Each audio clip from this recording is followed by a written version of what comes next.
on time because we did it. Nah, we've been pretty good about it lately. Yeah, we've been pretty good about it.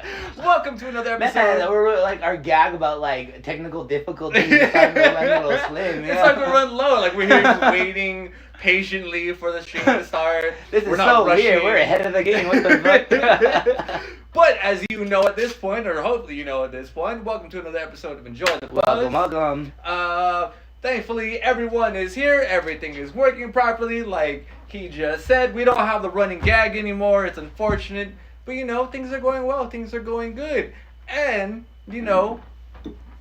technical difficulty. That bottle, that was by itself. That was yeah, the ghost or something. Yeah, see, now we have demons. That's our technical difficulty. I think that's a holy difficulty right there. That's a we don't know how to fix that one. But it's been a pretty dope week. Actually, a lot of interesting stuff. I feel like it's another jam-packed fucking news episode and whatnot. Yeah. And also, you know, we debuted one of our new shows, segments, skits, however you want to call it. Screen Lookers. Screen Lookers. And, you know, if it's nice, might as well say the name twice. Because Screen Lookers! Screen Lookers! Oh, we did it thrice. Did you see what we did there? Introducing Screen Lookers! Alright, I got more Mii fighters. Now we're gonna see all the characters that will not be in the game officially. Bruh, is that Skyrim? Freaking Todd Howard somewhere saying, we got you on another console, we got you in another one. Fucking Todd Howard's gonna be dead ass like, alright, not only do we have fucking Skyrim on the Apple Watch, but now it's on the Android Watch.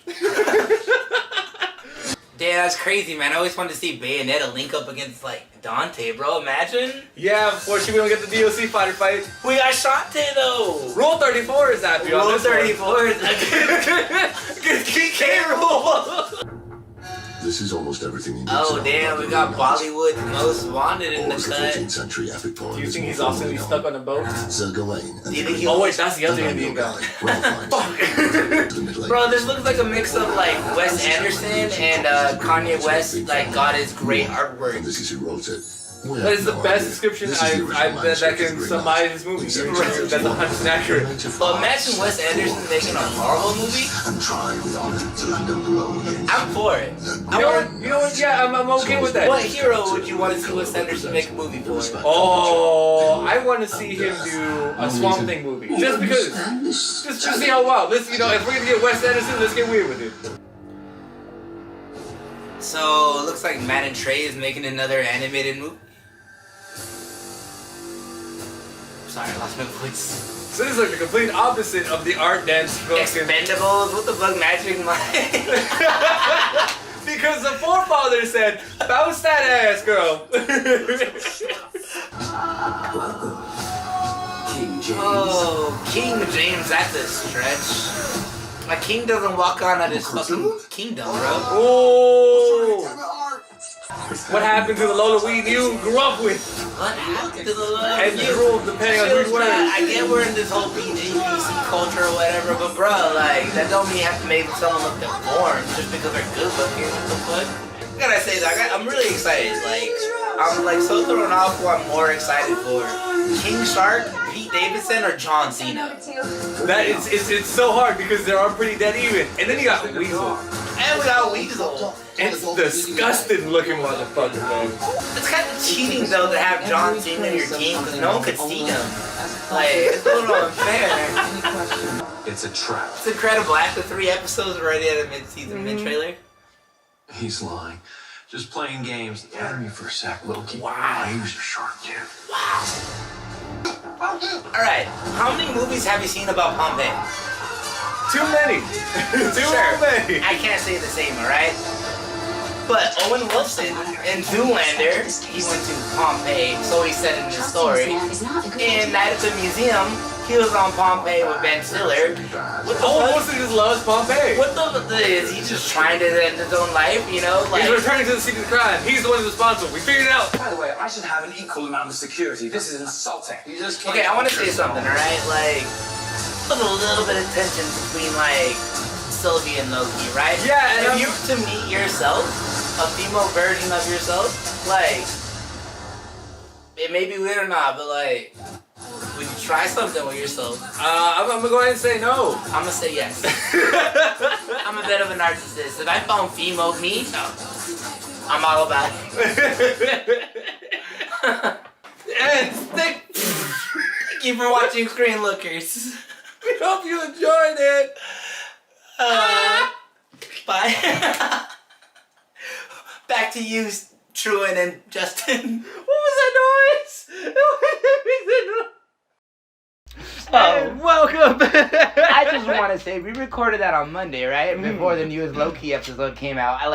I dead ass called it. I called it. And not only did he fall in love with himself, but Mobius had the whole narcissistic thing. But like 100%. It's actually really fucking crazy how eerily accurate that fucking prediction was. Man. Loki is officially my favorite character, and it's funny because like before the show came out, like I was saying, like this is the one I'm most like hesitant about. Like tired of Loki dying all the time and everything. And they answered that question that episode too, this most recent episode. So I'm pretty stoked for that. And it's just fucking crazy. But we'll get more into that. We'll get more into that, right, in the episode. But you know, let's cheers to your fucking prediction though. Yeah, my boy Loki. I realize we haven't had the glasses in a while. That Yeah, I kind of like the bottles a little better. Yeah, now, to be honest. It's a nicer feeling. I feel like there's only a couple beers where I want to pour into them, or with like a really fancy That's true. version. If we get like a Duval or something like that. Like, alright, yeah, fuck I want to be a bougie bitch right now. Exactly, but these are grocery store beers we're drinking for the most part, so it's not all that crazy. And if you're balling on a budget, you gotta do what you gotta do. I mean, it's not budget. It's not Bud Light. It's not Coors Light. It's not Tecate. Actually, that's a very good point. These are better tasting beers, more flavor palette, and everything. But like we said, and kind of what we're doing next, like we want to make sure we get all the hip hop notes because we want to admit we were kind of lacking on some of them. Yeah, I agree. We definitely were. We want to go a little more in depth onto the hip hop notes. So first news story in the hip hop world right now is that Mac Miller's brother actually called out MGK, fucking said, fuck you, at least change the title. What am I talking about? MGK is affiliated with this new movie called Good News. Which the reason why Mac Miller's brother is calling out MGK specifically is because Good News is the name of Mac Miller's first single that was released posthumous, yes. So after his death, in simple words.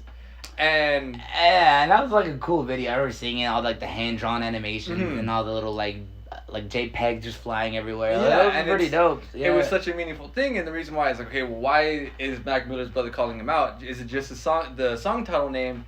It's also because MGK is using a lot of like the life stories from a lot of the recent rappers who passed away recently because of drug overdoses, like Mac Miller, Lil Peep,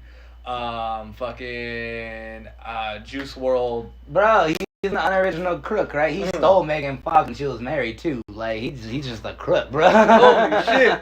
I mean, Eminem has been fucking, only made one track and was supposed to marry this man's career, but unfortunately MGK, he's just like a fucking pile of garbage, just going for whatever he can get. Surprisingly, he's still in the zeitgeist. I don't listen to his music, but he's still in the zeitgeist, and like. Yeah, I feel like MGK, music-wise, hasn't really like. He's made some big hits, but I've never really heard it like passed around though. Same. Like the last time I thought like I heard a song that was like almost, not that I looked for it, but like the last time I heard a song was the one he had with like Yellow Wolf that I thought was decent. Okay. I don't know about that. Yeah. And like Mac Miller's my boy. I even seen him in Vegas, bro. Like he's my boy, so that's a big disrespect. One of the greatest of all time. Yeah, and it's it's really sucks because Mac Miller.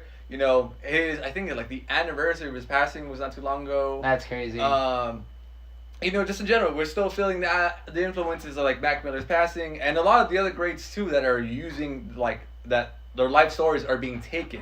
Yeah. Mind you, they got no permissions. They're not asking anybody's camp. Can we do this? Can we use this story? Yeah. Can we use like their image? MGK and his camp is like, you know what?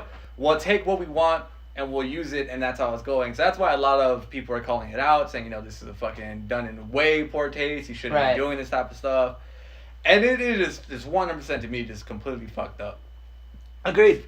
Agreed, for sure. I know for me, I I am a Mac Miller stan through and through. Oh, 100%. Yeah, from the very beginning, and how close he is to my favorite rappers. Also, you know, like the interview with him and Q, or the interview of Q about Mac Miller, like just to see him like choking up, and you know, like all the documentaries of like all the coolest rappers going to Mac's house and him producing their music and shit and like that. Hanging out and shit. Yeah, exactly. Just having fun. Mac TV just doing crazy shit like that. Mac was my boy, bro. And it's also like, you know, with seeing how many different rappers are streaming now, how many different producers are streaming, I would love to have seen, you know, the full-blown, like, Twitch stream perspective that Mac Miller could have possibly created. I don't think I would want Mac to have been a streamer, to be honest. Some people are doing great at it, you know. Like, I love Danny Brown's stream, for example. I don't know if I want Mac to be a streamer, bro. He had so much going on. He does not need to stream. But I think it's like because of how active like the house used to be and how many different people are going in and out, like not necessarily like him being like an active streamer like behind the desk. Yeah. Like whenever the studio's on, that fucking the stream's on too. Like just That's seeing true, the interaction. but the house was done. He already left that house. Oh, that was a documentary actually about the house, of like the memories he had with it and all the people who came into the studio and stuff like that, and how he moved out for a new transition and shit. I didn't know that. That was the whole thing too. Damn. Well, you know, it's unfortunate, but again,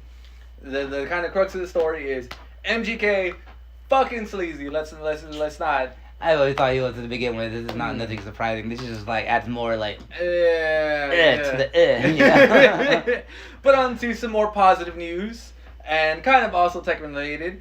A Tribe Called Quest recently announced that they're going to be selling an NFT that, you know, I know people are going crazy about NFTs and stuff, but the really cool thing about this one is that it actually has some benefit in the real world. Whoever purchases the NFT will then get a certain set of royalties that I forgot what the percentage was, of the first 5 studio albums. Which is cool. Because like NFT does have the benefit, like every time it sells, you know, you get like that benefit. But like nowadays, for every single day I get an email from the most random companies who have nothing to do with techno making a new NFT, right? So it's just like, I don't really see like any value in that, because like, okay, if I buy this NFT, like who the fuck's gonna buy it from me? Yeah. You know? So like this one seems like a better investment. It kinda reminds me of like the kind of shit Wu-Tang was doing back in the day, just trying to like sell random albums. Oh yeah, where the like fucking the master copies of like unreleased tracks or like unreleased albums. Fucking what was that name of Farmer? Like what was Farmer Bro's actual name? I forgot. Martin Shkreli. Martin Shkreli. Yeah. And he fucking bought that and then went to prison. Which was hilarious. Yeah, this is like the 2021 techno version of that now. You know. Yeah, it's interesting to see, but it's cool to kind of see that, you know, hip hop is also getting really invested with technology. Oh yeah. And you know, it's also kind of, I'm interested to see how this may potentially change some stuff for like music industry in general. If music industry is changing a lot, especially the hip hop. I would say hip hop, out of every other genre, are the most forward thinking in terms of business. Because like even if like how they interact with streams and stuff like that, and how stream numbers can increase or how album sales can increase. Like I don't know if you know this, I found this out from T-Pain's Twitch stream actually. T-Pain, dope ass Twitch stream, gives a lot of great advice to those who want to like blow up in the music industry. A way they actually inflate album numbers is that if you buy merch and they put a card with a QR code on there, that's considered an album purchase. Yeah, there's a lot of sketchy ways. Yeah. Didn't they just recently stop that? Because they just stopped that because of 6ix9ine. I don't know if that's the case, but I mean, no, mind you, I watched, it was like a 4 to 6 month old video, so that information could be outdated at this point. But I'm interested to see, you know, what is now going to be the next set of album releases. Do you purchase an NFT to then get an album, and that's kind of your own collectible and stuff like that? That will make sense to bring up, like, music numbers, but they will find a way. Yeah, because the whole thing, everyone was selling, like, the QR code or the album or some shit that goes along with merch, and that just jumped up shit. Just like how, like, consoles will include, like, Wii Sports. Oh yeah, Wii Sports is the number one best selling game of all time. No, it's not, bitch. Like they came with a console. Exactly. So it was like that same shit, and I guess Billboard decided to not let 6ix9ine benefit from that, but everyone else, and then he went on his whole little attack spree. And then that's the reason why they had to shut it down, because people realized, like, sure, we don't like this guy, but it is unfair, and he's a very vocal person about what's going on. So it's fucking Tekashi 6ix9ine, man. His influence is large, although may not be welcome. I welcome that because that's cheating. That's cheating. Yeah, it is cheating, but it's also like to think that he is the one that's championing the change because it affects him specifically. That's so hilarious. It's so weird. He helped modernize the music industry the way we know and made it more fair for all the newer artists. It's so weird how that works. And some other hip hop news, just it's kind of funny, a little bit, but also Biz Markie was recently to give the Sinbad treatment, in which people thought he was dead because people on social media said, R.I.P. Biz Markie, and it just spread like wildfire. That's so fucked up, bro. So Biz Markie's manager, not even Biz Markie himself, his manager had to make a public statement saying, no, Biz Markie's alive. He's just kicking it with the family. He's just laying low. He's enjoying himself. Loki, though, he should be watching out for his health, He should, turn to Slim Markie, It's all about self-care, bro. Self-health is wealth, And, he, excuse me, he was featured on an episode of, Wild 'N Out, a year or two ago. Man, homie, aged a lot. Yeah. Especially his beard, too. It's a lot of white. It honestly looks really cool, but when I saw him, that wasn't Biz Markie. I didn't know it was Biz Markie until he turned around and I saw his name on the back of the jersey. I'm like, got whoa. what I did was the 90s, right? Plus, when you're, 800 pounds overweight, you're just going to age faster. But yeah, he is still alive, so, good news for those of you who were worried about Biz Markie's, living situation. You got what I need. But you stop saying that I'm dead. Stop saying that I'm dead. It's so fucked up. It's why Biz Markie? How about he's just enjoying himself, having a good time, and people are thinking he's dead. But, I mean, like they say, bad news is also good news, If anything, this brought his name back up to a lot of thousands of people, so I feel like there has to be some kind of follow-up to that. And, if he gets lucky, one of his songs goes on TikTok and he's instantly famous again, because for some reason that's how music works. I just can't wait for him to drop another music video dressed up like, what was it, George Washington or whatever outfit he had? What the fuck? When he was playing the keys on Just a Friend. Shit, that's right. I forgot about that. Oh, I forgot about how that's such. That was a long time ago. Yeah, that was a very old video. But on to some, where being dead is kind of part of the plot instead of it being, against you. Recently, Chainsaw Man. I believe I'm getting this correct. Because for those of you that do not know, I do not watch a lot of anime. I do enjoy it. I am not against anime. I don't know much about it, but I do know I saw the trailer, and it's from the people who created Jujutsu Kaisen and Demon Hunter or Demon Slayer. So the animation looks crisp. Looks real crisp. Fucking amazing. So I know very little about this other than the fact that it's called Chainsaw Man and there's a demon dog in some video. Demon dog. So Demon Dog, the dome of the deep.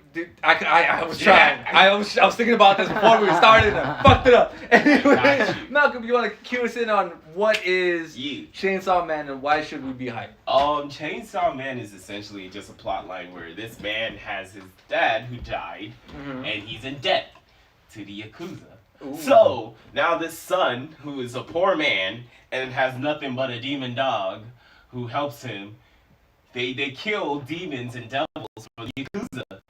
And on his mission one day, on one fateful night, he dies. And then he gets resurrected by none other than his demon dog. And he becomes a demon-human hybrid called Chainsaw Man. And he fucks shits up. Man, I want a good boy like that. Right? I want my dog to be like, yo, my owner's dead, bro. I got you. I don't even care how. Actually, I do care how I turn out. But if I could turn out semi-normal to pass in society as a normal human being, but gain some actual powers, shit, I feel myself right now. So One thing, completely sidetracking this, or just not kind of following the conversation technically. For some reason, how you said "young man," the YMCA song just played in my head, and for some reason, I was like, "How can I twist this into a Chainsaw Man?" Quick, someone get a hard hat. It's like "young man." You're left dead on the streets. I said, young man, you better join the other team. I said, young man. I'm not sure if those are the real lyrics. They just came out of that on the spot. Either way, it flowed. It flowed pretty well. It sounded super organic. Hey, you may see a sketch from that in the future because of that. If anyone is hearing this right now, hey, give us a record. Let us know, man. You know, know. it should be off the top. We can make some hot remixes. Hey, we don't need ghostwriters. Yeah, we are ghostwriters. But that you can't prove us wrong and that we're not ghostwriters. Right? Exactly, because we ghost. Prove exactly. Ooh, I was real tempted to jump off frame, but I have a beer in my hand and that would be messy. But that premise does sound super dope, though. It's interesting because, like, you know, you mentioned that it's from the same production company that made Jujutsu Kaisen and Demon Slayer. And although I may have my qualms with Jujutsu Kaisen, fight me. I will. The animation, the fighting animation is gorgeous. It's beautiful, especially with Demon Slayer 2. And with how ridiculous his content Not Demon Slayer, Black Clover. I'm sorry, I knew Black something was off Clover, there. yeah, Yeah, that's Black right, Clover Black and Clover. Jujutsu Kaisen are the Let people the behind record it.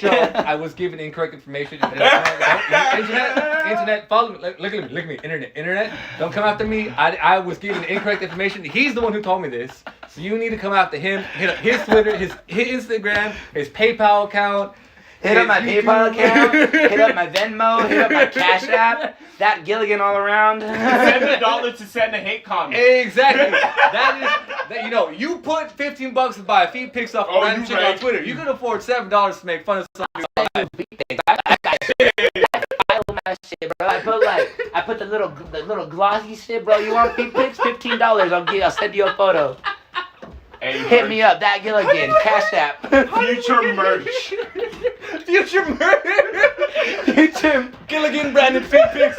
Future merch. We're gonna start selling bathwater too. Fuck yeah. You see people selling bath bombs? Now we selling bath water. It's used. That's fucking funny. How we got here from Chainsaw Man? It's an interesting situation. A little concerned. Okay. Her thought process. But we have a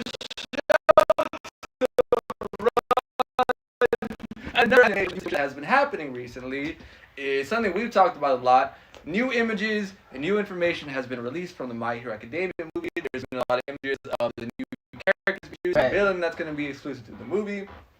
And also, information-wise, we have learned that the voice actor for Bakugo and Deku, the Japanese voice actors, I believe, have fully completed their lines. I hear they're like 70 to 75% done with all the audio work in the Japanese end. Yeah, so that's really cool. And, you know, there's people saying that, you know, it could potentially be, I think it's August, right? August when it gets released? August 6th in Japan is when it gets released. So, I mean, we could stream it there here. But I'm waiting for the dub. Yeah. You know. But, you know, we're on track. We're getting ready to go. And, you know, I'm super excited for the fucking movie. Super I'm hype. super hype. And you've been keeping track, relatively on track with this. I'm on top of all, except for the last two. I'm just watching the dubs only, so I'm just like 2 weeks behind. I'm watching the subs, but I do not want to spoil it for him, neither for Malcolm to that extent, even though Malcolm currently has not watched the show. You can shame him for that if you want to. That's up to you. Shit. We're on that though. Deku just discovered his new power, and then the new power? Yeah, and I don't.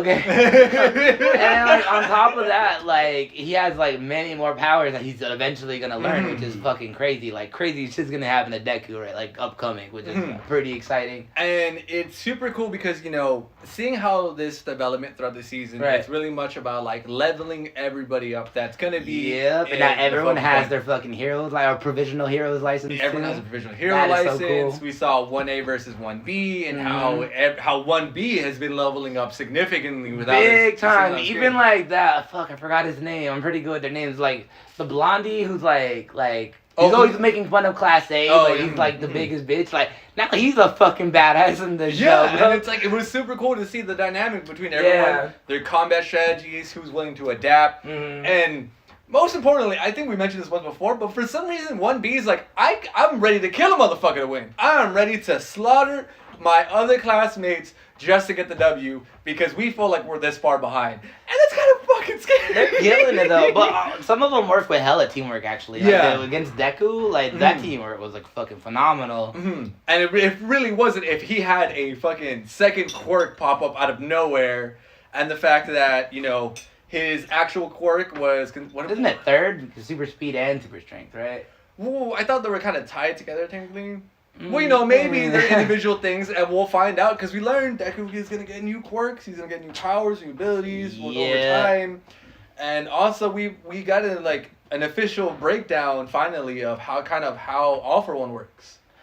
Where, like, the blonde dude, again, we forget his name, we should really remember this. Yeah, like how some quirks he cannot replicate, like they're like empties or hollows. Blanks, is that what you're saying? Blanks. And it's really cool to see, just like, all right, we're learning more kind of like the methodology of how quirks develop and how they operate too. And that's just kind of cool just from a logistics standpoint because it's just world building. And I enjoy world building. But what's your thoughts on the season so far? And they do that phenomenally. I am super into it, you know. For starters, they started with a tournament, you know. I know a lot of people hate, you know, the cliche anime tournaments. Those are some of my favorites. Really I always look forward to that, you know? I even like them more than like the jacuzzi episodes or the spring episodes, you know? And those are like pretty up there for me.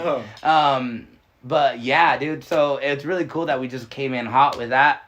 It's really cool seeing, you know, like, sure, Todoroki and Bakugo, you know, we didn't see much of them last season, but like, just to see how much they fucking own those fucking people with all the ice shit going on, like, they've learned so much. And what I really loved how was Todoroki, like, he actually texted his dad, he wanted to know more about the power, and the dad was like, and Denver was like, yeah, I can't believe it, like, he's reaching out to me. A little tear, I was like dying.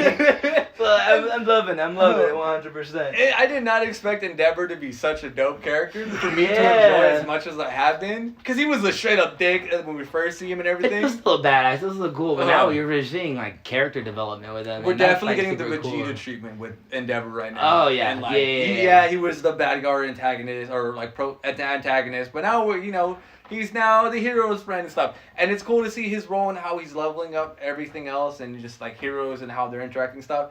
And especially since we're getting, you know, we like you said, Bakugo and Todoroki have definitely got a very significant buff recently. Yup, and then Todoroki was so nerfed last season. And especially the last movie, too. Yeah, so I'm so glad that he's back up to par right there with Bakugo and Deku. And I feel like it needed to happen, especially with this upcoming movie. Those are the three focal points. It's not like, it really doesn't feel like the rest of the class is gonna even really get much screen time because it seems like those three is going to be what you're following. Yep, and now Todoroki and Deku got badass costumes like Bakugo now too, which is pretty cool. And so it's cool to see just like, okay, with the show, we're seeing them progress, we're seeing them level up, and how they level up. And it's going to line up perfectly with the movie. I'm excited for it. I'm really excited for hell yeah. And then the Demon Slayer movie's on Funimation. I don't know if you've seen it. I have not seen it yet. That yet. movie, okay, I won't talk about it, but holy shit, alright? Like, the way the season ended for Demon Slayer, like, I've seen nothing like that before. It ended in a way I've never seen in anime or in TV in general. So kind of like, so pretty much it was kind of like the movie was the follow-up episode to the season. Wow. Yeah.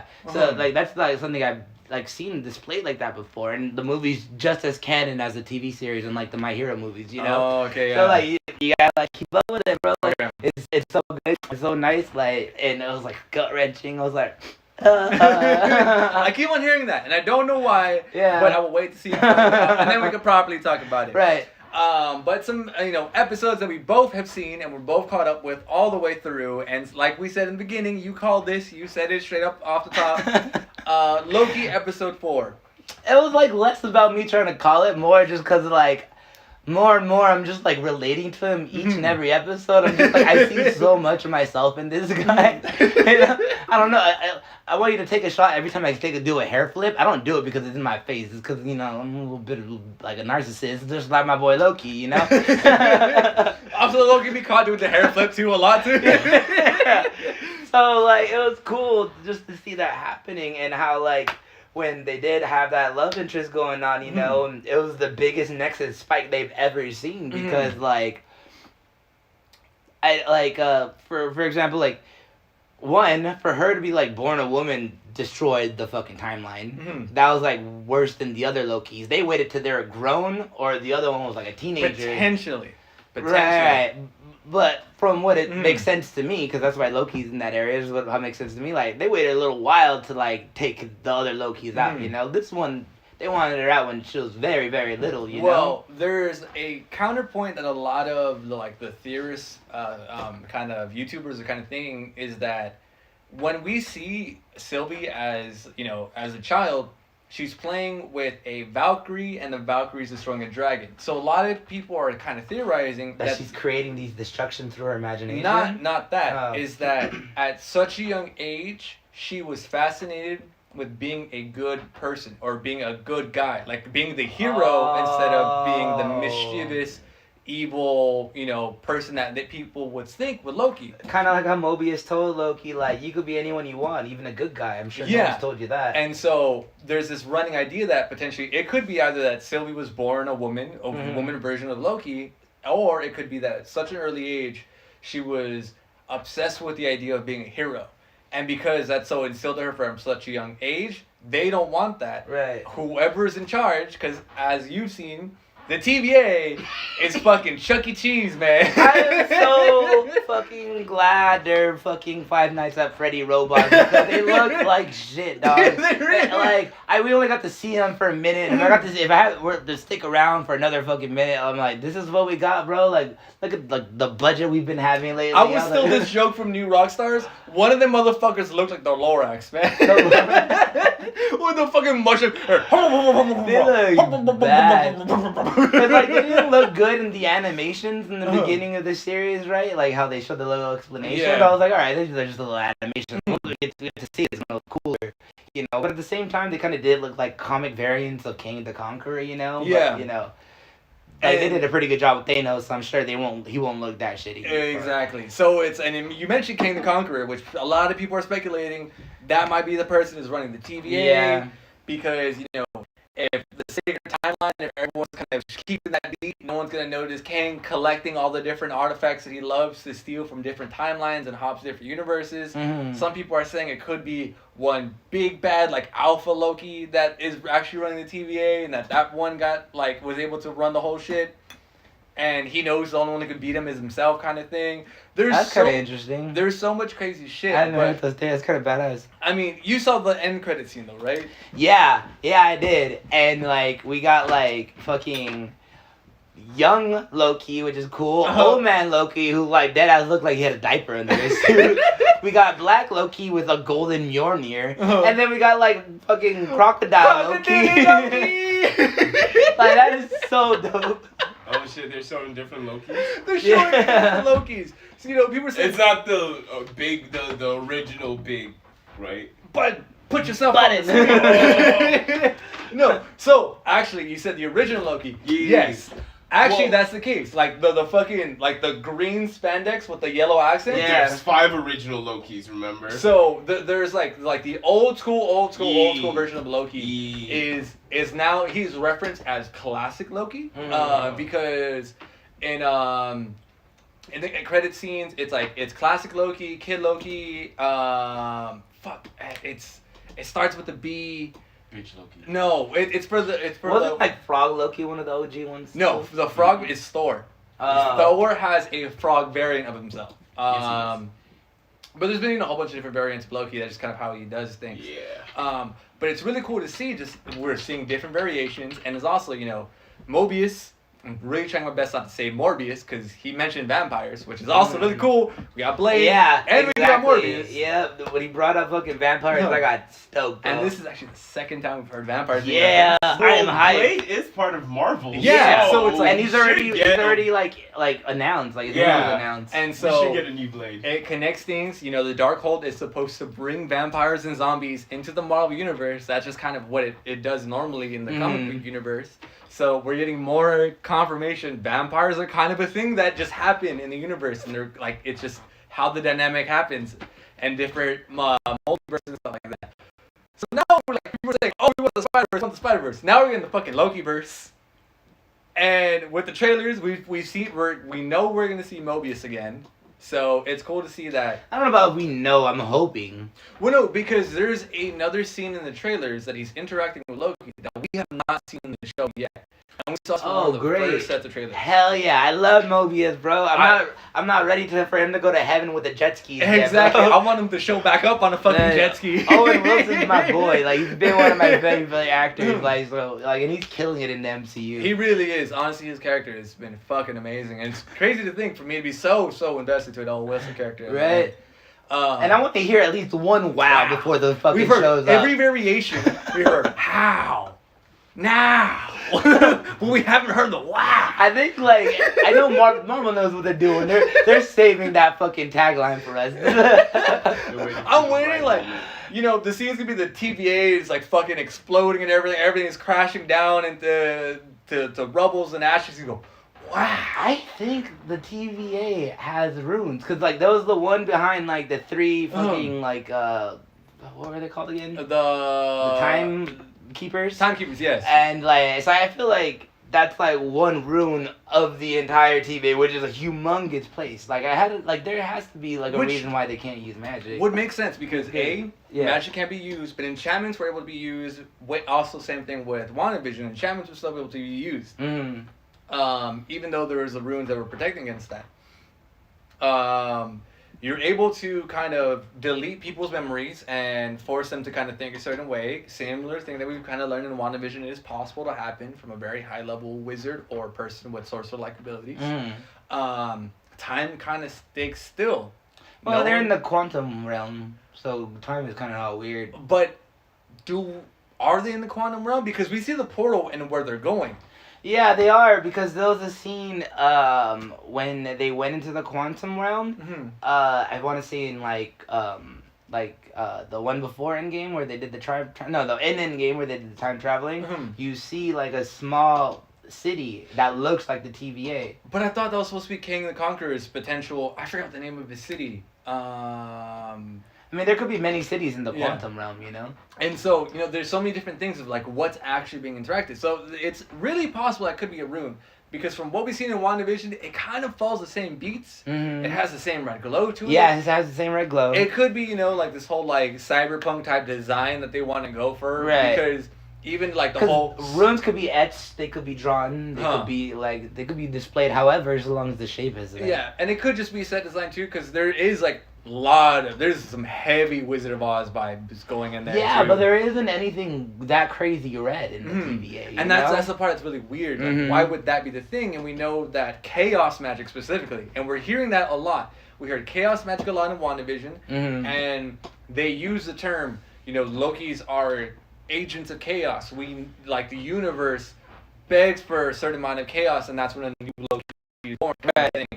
And I love that idea too, how like the universe is begging for chaos. Like, I thought that was awesome. That was an awesome explanation. How like it made me think like whoever's in charge of this like time loop, right? Like they know once that loop is over, they'll lose power somehow, like in one way. So they just want to keep it like that indefinitely, you know. And the thing is too, it's like... And that goes against the grain. That goes like, you know, like being enforced by like government or Big Brother so often. Like you want to break free, you want to break the mold, you know? You don't want to like stay fucking running in place all the time, you know? And the universe, as big as it is, you know, requires that chaos. And it's such a necessary factor, again, bringing up Scarlet Witch being one of the most powerful, if not the most powerful sorcerer in the MCU, operates off of chaos magic. Loki is an agent of chaos, and we know that some of the most powerful beings in all the MCU is Lord Chaos, and I forgot what Order's surname is, but Chaos and Order are actual gods. That's cool. And they're like super fucking divine beings that help create the entire balance of how the universe operates. I took a couple tests, my natural wings, and like it's chaotic neutral. I did not know that. I should probably take that test at one point because I don't know mine.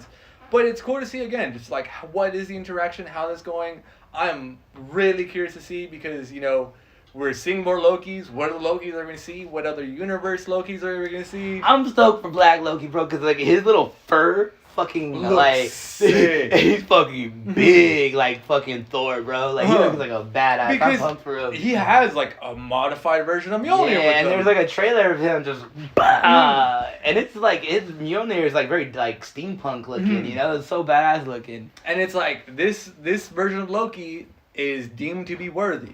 So the power behind he him could hold too, Mjolnir. That's incredible. It's like what does he have in store? Because we know Loki is a very kind of, you know, duck, dive, dip, dodge, and duck kind of person.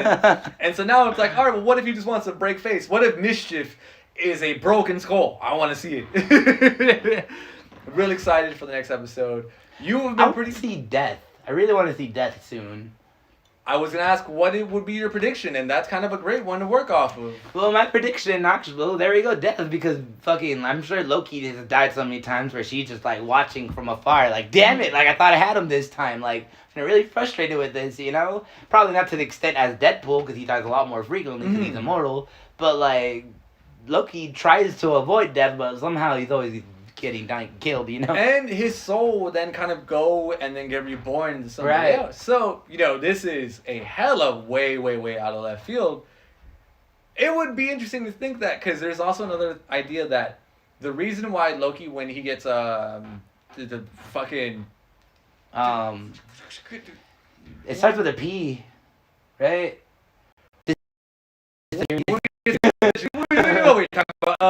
When he's disintegrated, he goes to where all the Lokis go. Yeah. And so people were talking about this is a very specific interaction because we haven't seen Mobius.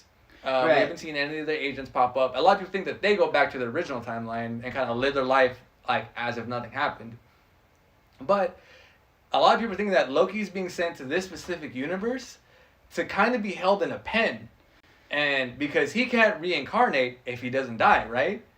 I think my predictions is this, like, they get sent to, like, a timeline that got destroyed that didn't follow the regular timeline, right? That's the way I see it. So I feel like everyone kind of gets sent there, and at that point, like, the end of the world already happened, so there's all these monsters and demons all over the place. Like, you kind of get sent there, so they don't feel responsible for your death in the TVA, but you're being sentenced to death because you won't be able to live there. And the reason why the group of Lokis are all alive is because they all banded together, you know, and they're protecting each other.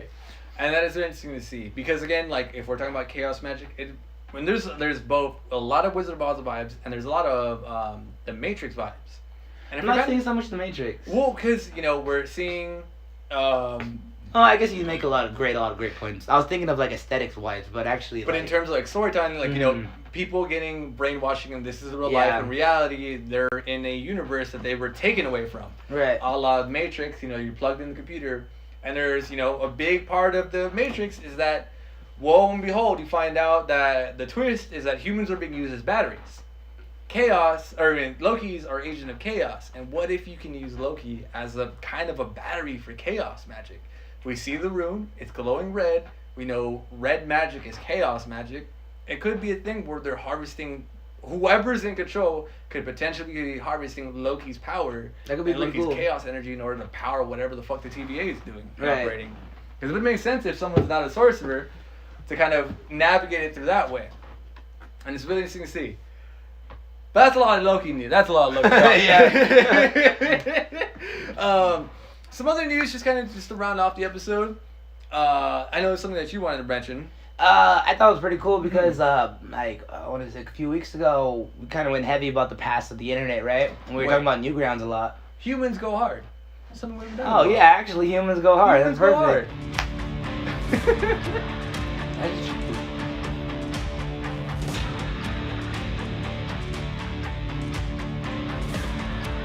So, creator of Newgrounds, Tom Fulp, is being recognized for a Pioneer Awards for the Game Developers Choice Awards for not only creating Newgrounds, but even up to this day, continuing to, like, keep it active and, like, having it keep going. And they kind of blew up the whole, like, Flash game era. And I know, like, Flash in general kind of died out in modern era, but, like, at least on cell phones and shit like that. But, like, no, thanks to Apple. They really should. Yeah, but like it's still a thriving community, and honestly, without Newgrounds, like, we wouldn't. I don't even think we'd have a lot of the AAA games we have right now because that Newgrounds came when we were like infants, and that was like my first fucking like world into free gaming where I didn't have to like beg my parents, please buy me a game, please buy me a game, never getting the game, playing the same game I've been playing forever. No, like with Newgrounds, I had a world of possibilities and new styles. There was like we brought up Matrix. There was like Matrix stick fighter games. There was like an insane amount of games, and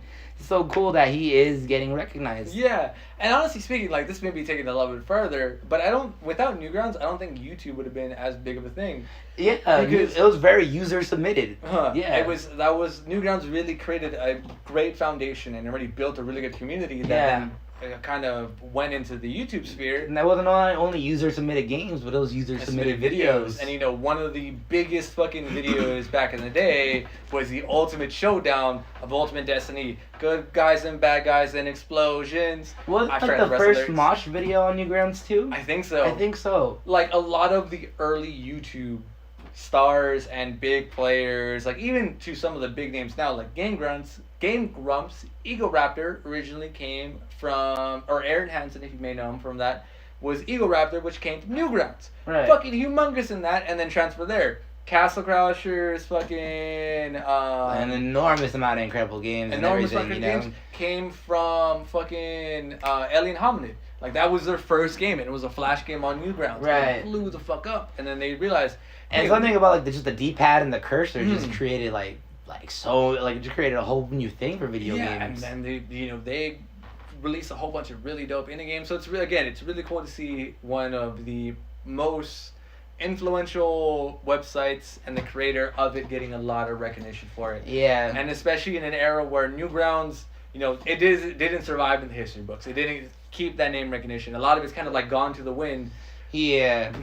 But it's cool to see that recognition for all. We remember. Yeah, we remember. Maybe not you young TikTokers out there, but we remember. But that's really cool to see. And kind of also to run out some other internet gaming news too. And League of Legends esports news, because that's what I follow primarily. Just kind of very quickly, just some really big things that happened recently. Dardoch, who was the jungler for Dignitas, has recently been removed from the organization. Now, some context. This is the 7th team Dardoch has played on. Oh shit. Because he's been kicked out of every team he's been on because he's considered a really toxic player. That's crazy. And this is, a lot of people are saying, well, and it reminds me of what Bugs Bunny said in the trailer to LeBron James. He's like, oh, hey, you ran out of teams to play for? It really feels that way because he's gone through 7 teams in NA, and some news that happened recently is that he signed up with the European talent agency. So there's a chance he's like, you know what, fuck it, I got kicked out of every team in NA. I'm gonna go to Europe. I'm gonna be a jungler, which is pretty fucking funny. That's like back to basketball. Everyone who just either just can't get hired anymore, they move to play for a team in Lithuania. Yeah, and they'll make a shit ton of money. So hey, one of our Dardoch is known to be a very talented jungler, really good mechanically, really smart, or like really good in terms of pathing wise, but if he's not on a good team, he will make sure everyone knows how fucking upset he is about it. Right. And some other news, the head coach for Team Liquid, known as Jad Leesman, I forget, he doesn't have a gamer tag, he only goes by Jad, was retired. He retired by his own choice. But in actuality, it was a lot of fucking conflicts between one of his players. Per usual, yeah. There's no such thing as an amicable early retirement. Yeah, so he has been removed from the TO organization as well, and is just kind of furthering the shit show that is the North American League Championship Series, because for some reason every team is fucking like, they're moving their players around. It's like you get LeBron James one week, and then the next week, he's benched. No one says anything. It's not because he's recovered. It's a crucial game, but he's not playing, and no one's saying why. And just that's how shit's been going right now in NA, and like nothing's fucking being figured out as to what's going on. And then also just in the European news too, for the league, for the LEC, Schalke 4, which is a football organization which owns the League of Legends team, has been saying, oh, we're sorry. We're sorry to the fans. We're sorry to the players. We're sorry to everyone because they have to sell their spot. And like, oh, we don't want to sell our spot, but we don't have the money for it. You know, we wish we didn't have to sell our spot, but we need to have money to pay for our football team and everything, or soccer for, you know, American fans. But they're walking away with a cool 26.5 million euros for crazy. Someone being able to buy their spot for the LEC, which is crazy to think because League of Legends has been known to not be a very profitable business in terms of the esports organization, but their spots are so fucking expensive to buy in. That's crazy. And LEC, so like the biggest player in LEC will make like $2 million, like will make like $1 million at most. That's like the most well played player. In the unlike Messi, who just finished his 4-year contract of $674 million. See, we're not there yet, but at least in NA, you can make $6 to $7 million. That's pretty awesome. Just in one fucking year on your That's salary. pretty good. But it's crazy to see. You know, Schalke 4 was like the 4th best team at one point in the LEC. It was really cool to see them play against like the best teams in the league because it was like they were the dark horse in the race. They can take a game off the best, and if they did it on the right day, they can potentially move forward. But it's just like, are they getting it on that right day when they're playing at their peak and they're playing at their best? And like with the league, I mean, I don't really play, but when I see you play, or if you're watching it and I'm like right there next to you, like there are so many variables. Like it doesn't matter how sharp you are. Like 1 millisecond of a mistake will ruin and collapse the entire domino. You know. And which is kind of, we're seeing this all across every major region and all regions kind of in general, because there's recently been a huge change to the game. Yeah. They changed all the items and how they work, their passives, their stats and everything. Is that a good thing though, to have a refresh? It really, in my opinion, it wasn't. In my opinion, it wasn't. It was like, it was a cool concept, it was a cool idea, but really, really poorly executed. Right. Because a lot of, like, mind you, there's like over 160 champions in League of Legends, and so that alone already has so many varieties right there. Yeah. But the thing is, 99% of them, every single one that has been made before the item changes, is created, balanced, and designed with the old items in mind. These new items now change the entire framework. So now balancing won't be done for years at this point. So now a character who's built around the idea, it doesn't have a dash, so it needs to get close to you in order for it to actually work. Now can buy an item with a dash pre-installed into it, so that big fucking part of its kit where like that was the skill expression, getting close to your opponent, was the part that would really shine to see if you know how to play your character. That got removed. So now you just press your item button, you're close, you do your damage, and the person's gone now. So it's a lot of, in my opinion, professional League of Legends isn't as good right now, unless you're watching the Chinese and the Koreans, because they have been playing some beautiful games of League of Legends. But I know that's not really. Yeah, I typically hear that for like about the Koreans, especially like as far as gaming goes, they're fucking monsters. Yeah, so like if I were to explain the 4 major regions, NA is throw a bunch of spaghetti at the wall and see what sticks. LEC is new talent will make the old guard, will force the old guard to be the best they can be. That makes sense because it's a lot of like wild cards being played that they're not like familiar with, you know. And so that's what we're seeing a lot. LEC creates a lot of brand new players. Korea is very much about like what is the most calculated, most efficient way we can play the game. And China is fight with your might, and if you die, you fight again. And I love that about it. That is kind of cool.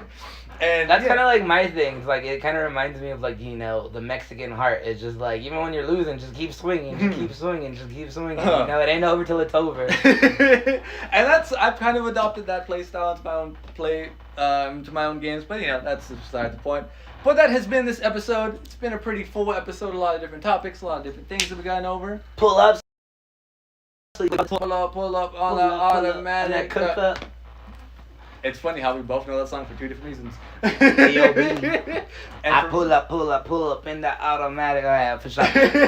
Goodbye, Internet. Goodbye, Internet. Thank you for watching. Thank you for